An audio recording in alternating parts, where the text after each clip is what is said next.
오늘 주일 지나면 3월 1일 지나고 새 학기가 시작됩니다. 새로운 학년에 올라가고 또 직장에서 새로운 부서에 발령을 받기도 하고 저희 교회도 강진 청년이 이제 사창리에 있는 어린이집으로 옮겨서 이제 근무하게 되는데요. 이렇게 이제 어떤 삶의 환경들, 직장의 환경들이 변하면서 사람들의 관심이 혹시 어떤 분이 내 상사가 될까? 학생들은 나랑 친한 친구가 같은 반이 됐나? 뭐 이런 궁금증을 갖게 되죠.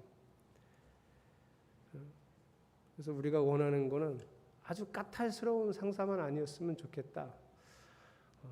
머릿속에 떠오르는, 지금도 여러분 머릿속에 떠오르는 그 어떤 분이 나랑 같이 이렇게 긴밀하게 일해야 되는 부서만 아니면 좋겠다.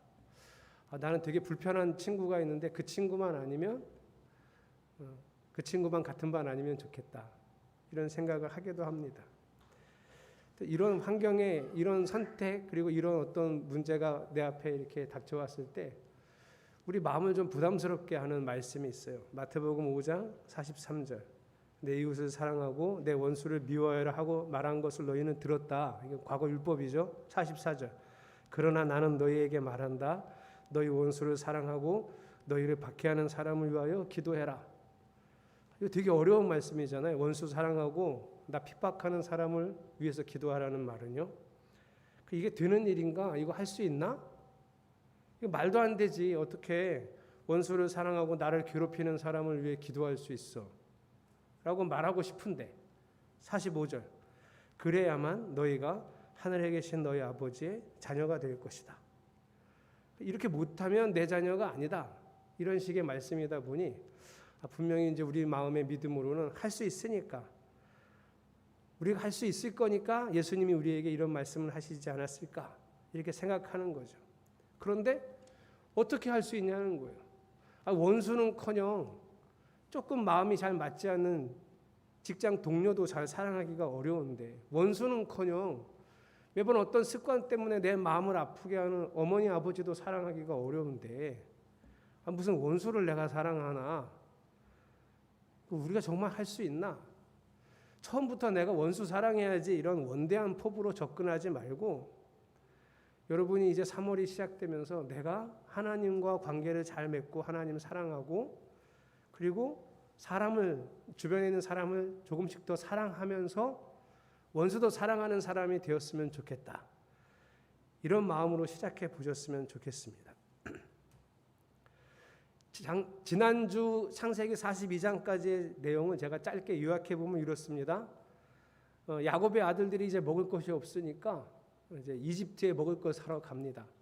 근데 이때 10명만 갑니다. 요셉은 이미 죽었다고 생각하고 있었고 막내 아들 베냐민은 또 잃을까 봐 무서워서 가지 못하게 하고 그래서 10명의 야곱의 아들들이 곡식을 사러 이집트에 갔죠. 요셉이 총리가 됐을 거라고는 꿈에도 생각하지 못했을 거예요. 요셉은 보자마자 형들을 알아봤습니다. 그리고 요셉이 형들에게 첩자라는 누명을 확 씌워버렸어요. 형들은 우리는 첩자가 아니라 곡식 사러 왔습니다. 우리는 그런 사람이 아니에요. 이렇게 항변하는 과정에서 아버지 얘기, 동생 얘기를 다 하게 됐어요.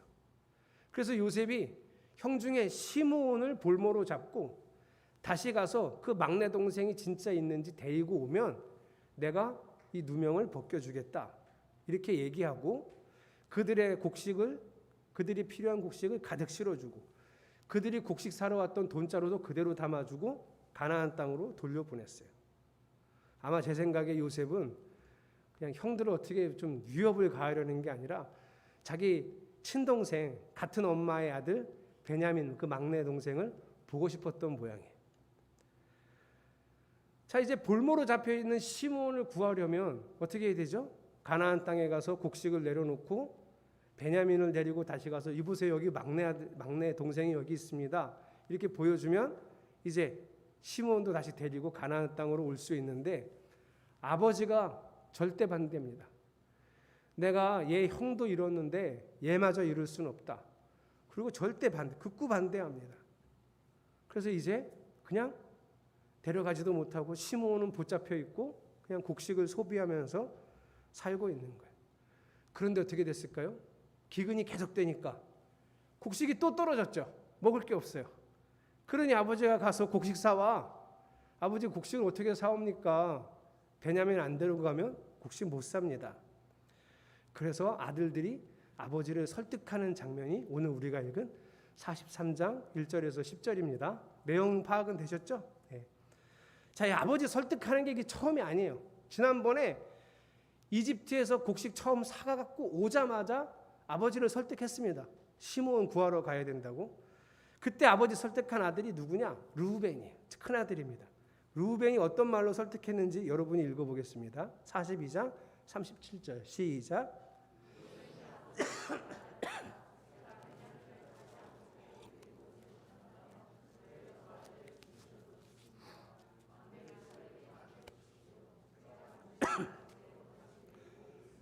예, 이때 설득 안 됐어요. 르우벤이 내가 못 데리고 오면 막내 못 데리고 오면 내 아들을 죽이십시오. 이렇게까지 단호하게 얘기하는데 아버지가 안 넘어갔어요. 이번에 곡식이 또 떨어지자 이번에 유다, 넷째 아들 유다가 설득합니다. 유다가 설득하는 건 오늘 본문 43장 8절에서 9절입니다. 8절 제가 읽고 9절 여러분이 읽겠습니다. 유다가 아버지 이스라엘에게 말하였다. 제가 막내를 데리고 가게 해주십시오. 그러면 우리가 곧 떠나겠습니다. 그렇게 하여야 우리도 아버지도 우리의 어린 것들도 죽지 않고 살 수 있을 것입니다.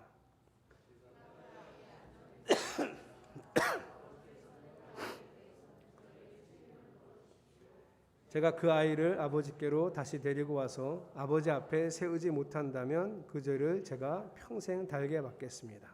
자, 지난번엔 르우벤이 아버지 이렇게 설득했고요. 이번엔 넷째 아들 유다가 설득했죠. 여러분이 이렇게 같이 읽어봤는데 누구 말이 더 설득력 있어요? 야곱이 큰아들 말을 들을까요? 넷째 아들 말을 들을까요? 저는 솔직히 개인적으로 누구 말이 더 설득력 있냐 물어보면 저는 르우벤 말이 더 설득력 있어요. 아들을 담보로 한대잖아요.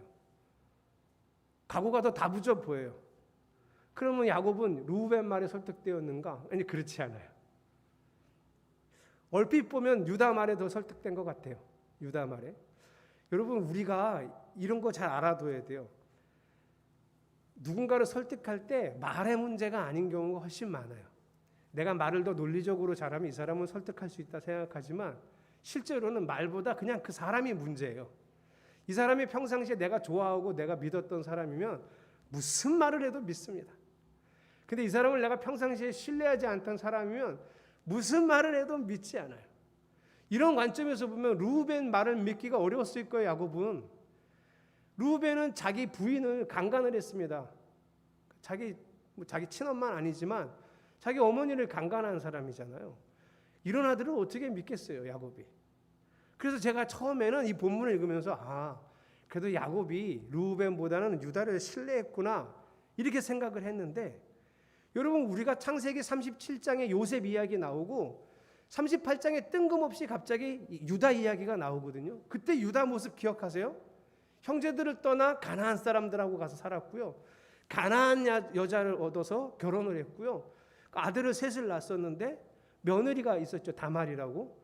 그 두 아들이 죽고 세 번째 아들을 그 며느리하고 다시 부부의 연을 맺어줘야 되는데 자기 셋째 아들도 잃을까 봐 망설이다가 안 해줬어요. 그래서 결국은 그 이야기의 끝이 뭐예요? 창녀로 변장한 며느리하고 성관계를 맺어서 애를 낳았다. 그게 38장이잖아요. 그 유다 얘기예요. 이 사람 믿을만 합니까? 저는 이 사람도 못 믿겠어요. 이 사람이 무슨 신뢰할 만한 사람이에요. 신앙적으로나 형제들이 보거나 아버지가 볼 때도 지 며느리하고 그런 관계를 맺어서 애를 낳아버렸으면 이건 말종이지. 지금도 뜨악할 만한 일인데 얼마나 실망했을까요? 그래서 저는 처음에는 야곱이 그래도 유다 말을 좀 신뢰했나 보다 이렇게 생각했는데 그것도 아니에요.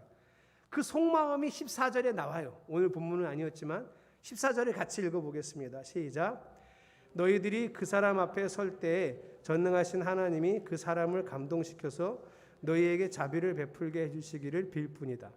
그가 거기에 남아있는 아이와 베냐민도 너희와 함께 돌려보내준다면 더 바랄 것이 없겠다. 자식들을 잃게 되면 잃는 것이지 난들 어떻게 하겠느냐. 이 부분 참 중요해요. 그냥 바라기는 그 사람이 요셉인지 모르지만 그 사람이 두 아들을 다 풀어줬으면 좋겠다. 그게 내 바람이긴 하지만 만약에 자식들을 잃어야 된다면 잃어야지 뭐 내가 어떻게 하겠냐. 지금 베냐민을 보내기로 작정을 한 다음에 한 말이에요. 그럼 베냐민을 왜 보내기로 작정했을까요? 루벤 말을 믿어서? 유다 말을 믿어서? 아니에요. 먹을 게 없으니까. 그냥 먹을 게 없어서 그냥 보내는 거예요.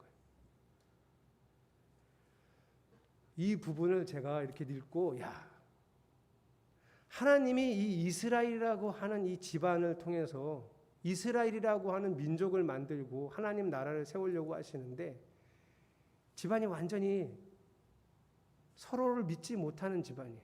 아버지는 자식들을 못 믿고 자식들은 아버지를 못 믿고 또 형제들 간에는 계속 다툼이 있고 알력이 있고 갈등이 있고 이런 집이에요.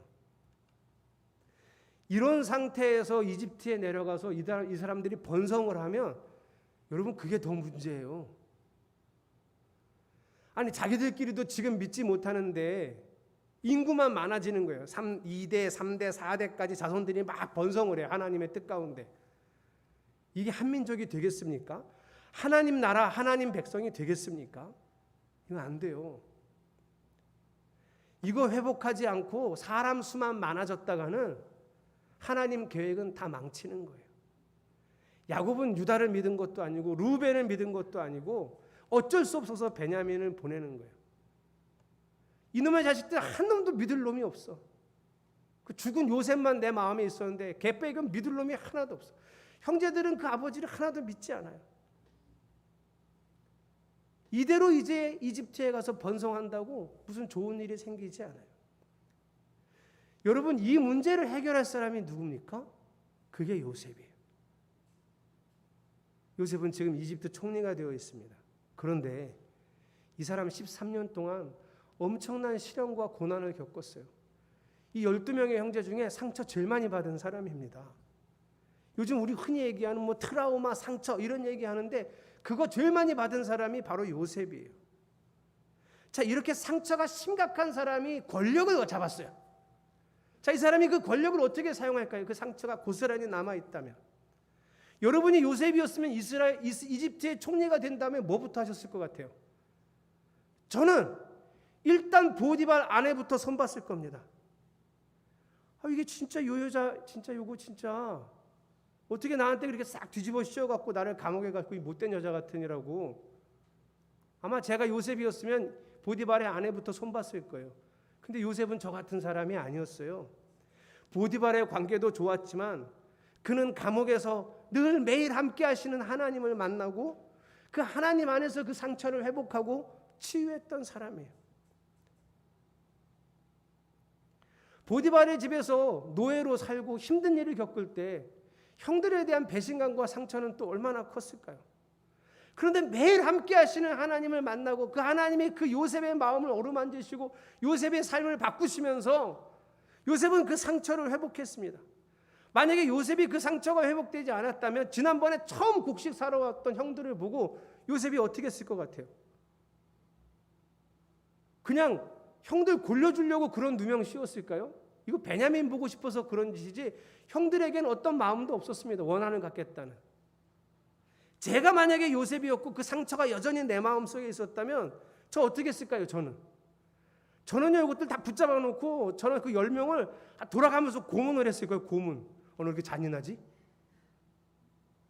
그래서 누가 제일 처음 나를 팔자고 했냐 내가 분명히 반드시 밝혀낼 거예요. 그놈은 아주 그냥 난 진짜 왜 이렇게 잔인하지? 그런데 요셉은 그러지 않았어요. 왜요? 이미 형들을 용서했으니까. 함께 같이 살면서 가나안 땅에서 부딪히고 살던 형들은 서로를 용서하지 못하고 이해하지 못하고 서로를 받아들이지 못하고 여전히 이렇게 갈등으로 살고 있어요. 아버지하고도. 그러나 혼자 뚝 떨어져서 온갖 고난과 시련을 다 겪었던 요셉은 그 속에서 하나님과 함께하면서 형들을 용서했어요. 자기를 누명을 씌워서 감옥에 집어넣은 보디발의 아내를 용서했어요. 그 사람들을 품을 수 있는 사람이 됐어요. 지금 이 사람들이 요셉이 아니면 야곱의 아들들은 크게 번성한들 아무 의미 없습니다. 이 엉킨 실타래를 푸는 사람이 바로 요셉이에요. 자신을 팔았던 형들을 용서하고 그들의 살 길을 열어주잖아요. 요셉이 이렇게 나오는데 형들이 어떻게 그 실타래를 풀지 않을 수 있겠습니까? 요셉이 이렇게 자신들을 용서하고 자신들을 사랑해 주는데 자기들 사이에 있었던 갈등쯤이야 이제 용서하고 사랑할 수 있는 사람이 되어져 가는 거죠. 이렇게 서로에 대해 사랑이 회복되어야, 서로의 관계가 회복되어야 이집트에 내려가서 번성할 때 의미가 있는 거예요. 우리도 이 땅에서 이렇게 살아야 합니다. 그러니까 내 상사가 누가 될까?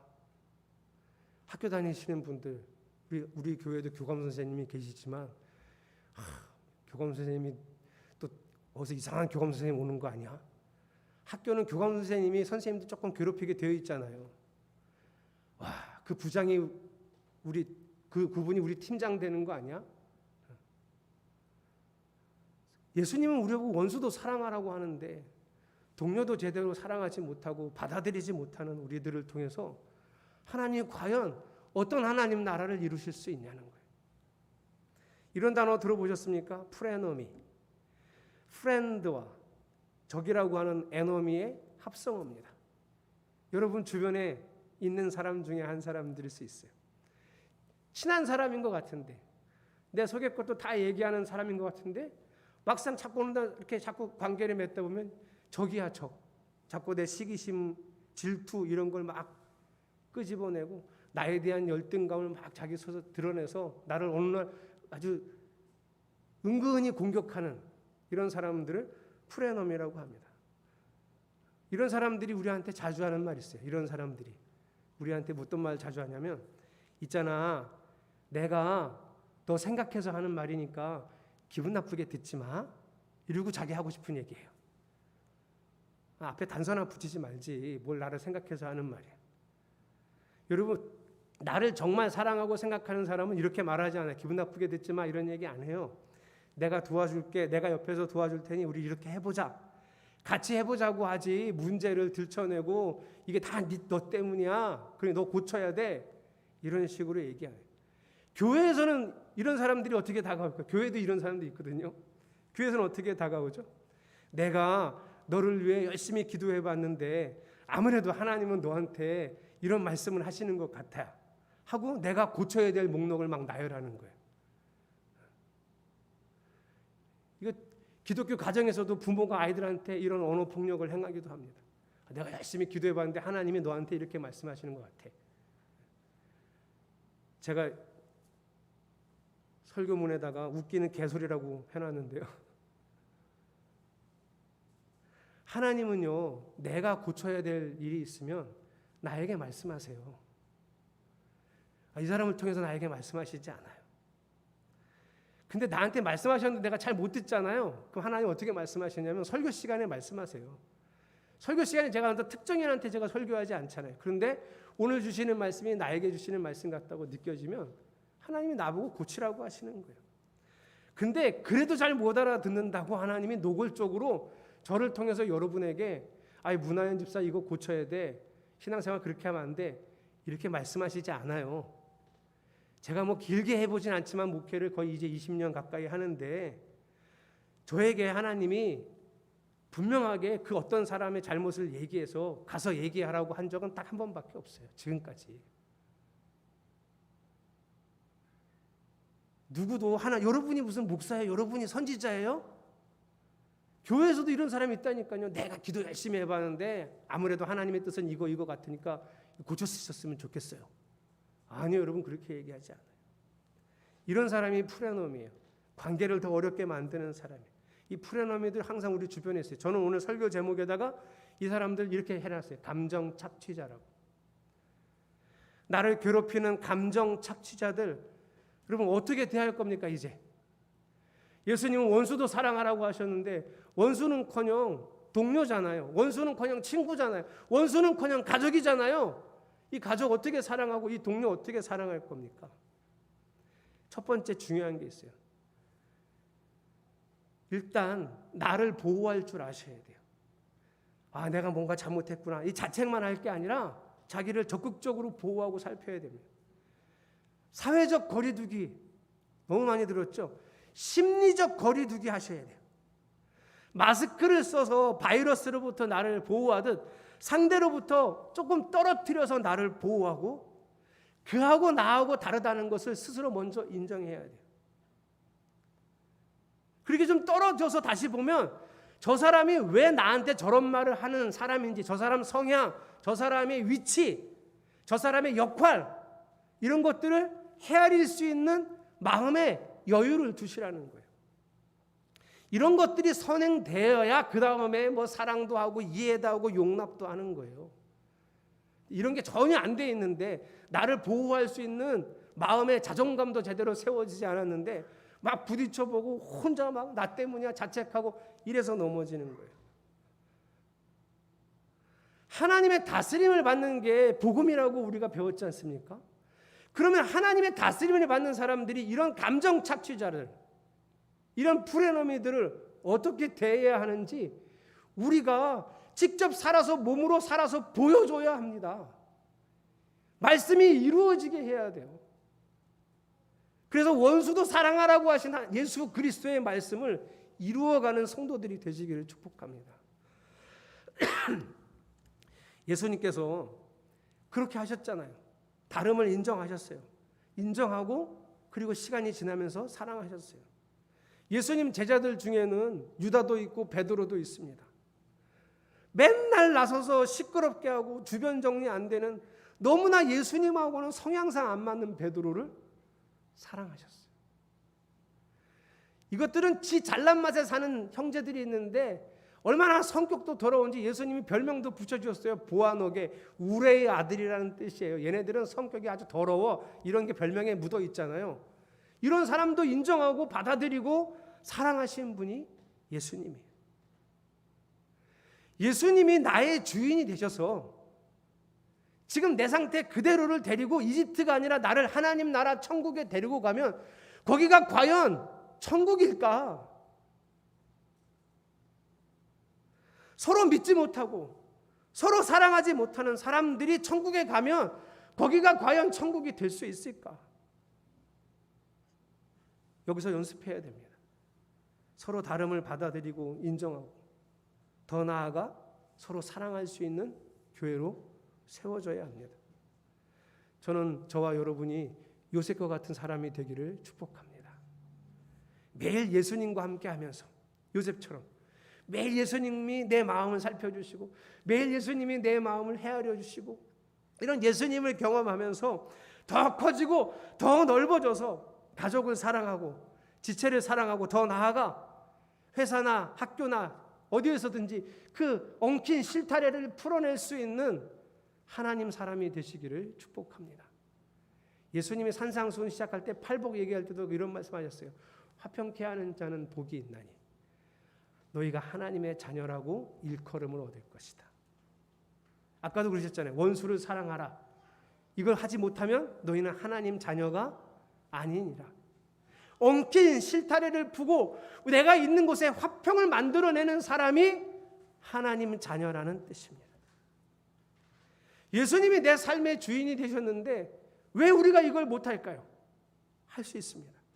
예수님이 나의 삶의 왕이라고 내가 받아들이고 고백하고 있는데 내가 이거를 왜 못할까요? 아니요, 할 수 있습니다. 내 왕이신 그분은 모든 사람을 사랑하셔서 십자가를 지셨으니 내가 그분을 내 삶의 왕으로 주인으로 받아들이고 닮아가면 받아들이지 못할 사람, 용서하지 못할 사람, 사랑하지 못할 사람은 없다. 이것이 주님이 우리에게 주시는 말씀입니다. 사랑하는 성도 여러분, 요셉은 형들을 용서하고 사랑하고 그들에게 많은 혜택을 베풀므로써 이제 그 집안에 있던 엉킨 실타래를 풀었습니다. 그리고 이제 하나님은 그 집안을 번성케 하셔서 이스라엘이라고 하는 민족을 만들어내실 겁니다. 하나님 우리에게도 그 똑같은 일을 하시고 싶어 하세요. 여러분 가정에, 여러분 직장에, 여러분 관계 중에 엉킨 실타래를 여러분이 먼저 풀 수 있는 요셉과 같은 사람이 되시기를 주님의 이름으로 축복합니다. 그럴 때 제일 먼저 첫 단계가 저는 뭐라고 생각하냐면 하나님 안에서의 나를 발견하는 거예요. 하나님 안에서 나를 발견하면, 하나님 안에서 나를 보면 참 괜찮아요. 하나님이 사랑하는 나. 여기서 여러분 영적 자존감이 회복되어야 어떤 상처에도 끄떡하지 않고 다시 용납하고 용서하고 사랑할 수 있는 사람이 될 수 있습니다. 하나님이 여러분을 사랑하심을 믿으십니까? 하나님의 사랑을 신뢰하십니까? 여러분이 얼마나 소중하고 귀하다고 주님이 말씀하셨는지 들으셨습니까? 이 십자가가 하나님이 나를 얼마나 귀히 여기는지를 보여줍니다. 이 십자가 안에서 주님과 함께 사랑을 고백하고 살아가면서 영적 자존감을 회복하고 그리고 세상으로 나아가 엉킨 실타래를 풀어서 내가 있는 곳에 화평을 만들어내는 하나님의 자녀들이 되시기를 주님의 이름으로 축복합니다. 하나님 사랑합니다. 이 마음을 이 찬양을 통해 고백하겠습니다.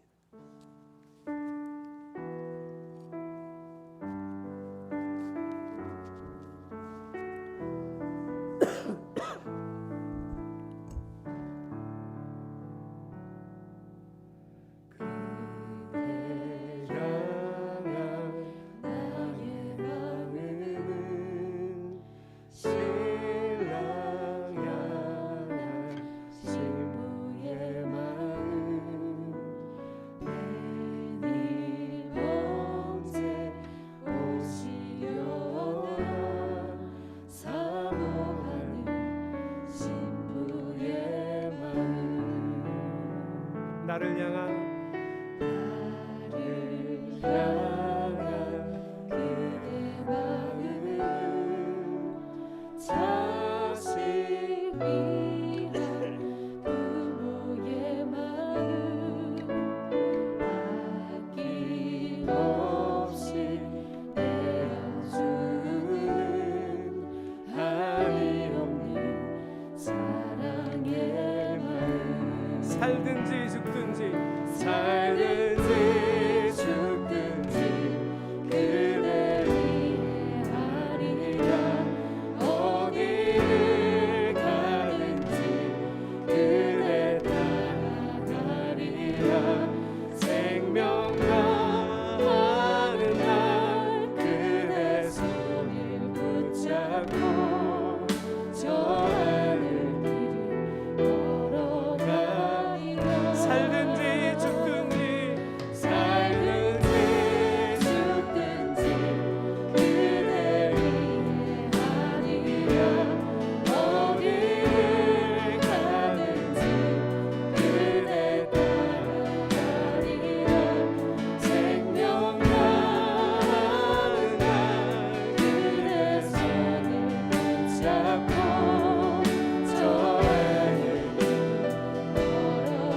걸어가리라 그대 마음 나의 마음 그대 마음 나의 마음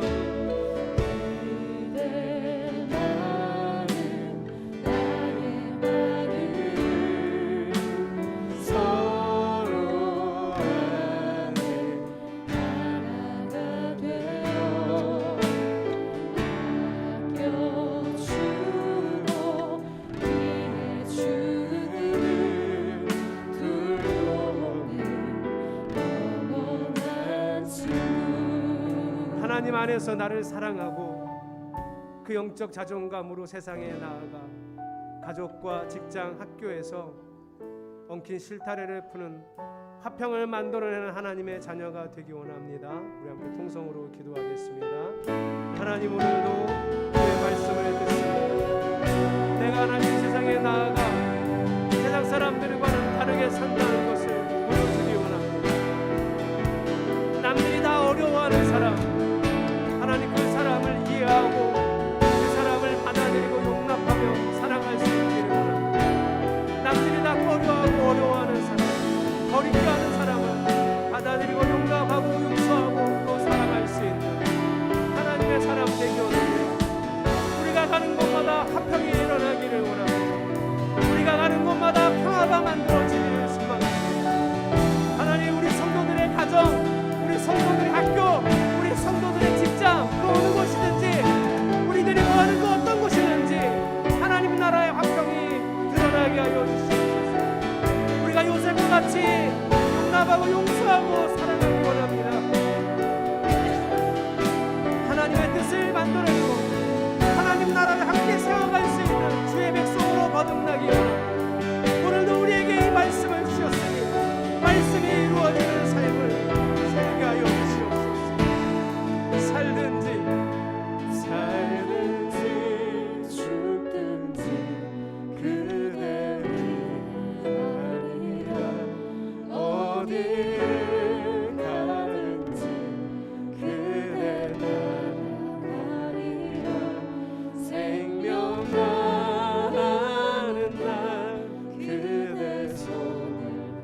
하나가 되어 서로 안에 하나가 되어 아껴주고 위해주는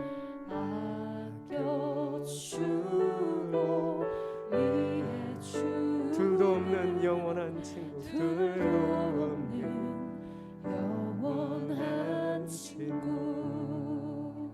하나님, 우리가 가는 곳에 화평이 세워지고 완성되기를 소망합니다. 예수를 닮아가고 예수를 따라가서 그 누구도 용납하고 용서하며 사랑할 수 있는 하나님의 자녀 되기를 소망합니다. 말씀을 주셨으니 그 말씀을 이루는 삶을 살게 하여 주시옵소서. 예수 그리스도의 이름으로 간절히 기도드렸습니다. 아멘. 봉헌